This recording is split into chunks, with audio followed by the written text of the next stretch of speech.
బందరు కాలువ వద్ద ఓ వ్యక్తి వంతెన పైనుంచి దూకి ఆత్మహత్యకు పాల్పడ్డాడు.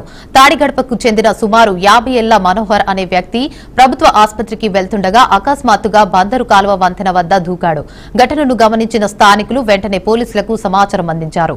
ఘటనా స్థలానికి చేరుకున్న పోలీసులు మృతదేహం కోసం దర్యాప్తు ప్రారంభించారు. ప్రస్తుతానికి మృతుడి పూర్తి వివరాలు తెలియాల్సి ఉందని అధికారులు తెలిపారు.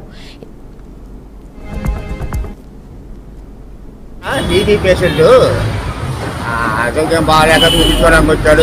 నా భర్త ఎందుకని అనుకున్నాడేమో మరి ఆ కాలంలో చూపించారు. జరిగిన పరిస్థితి అది ఇంట్లో పంపించారు తోడు వెళ్ళి రమ్మని. వచ్చాము తోడు తీసుకెళ్తా మధ్యలో ఆటో దిగి భాస్కర్ దిగి చూపించారు. ఎక్కడ ఉండేవాడు? నాటి గడపలో వాళ్ళ బంధువులు ఉన్నారు. సొంత ఊరు అదే అమ్మ అక్కడే ఉంటుంది. పేరు మనోహర, టీబీ పేషెంట్. ఆరోగ్యం బాగాలేక చూపించుకోవడానికి వచ్చాడు.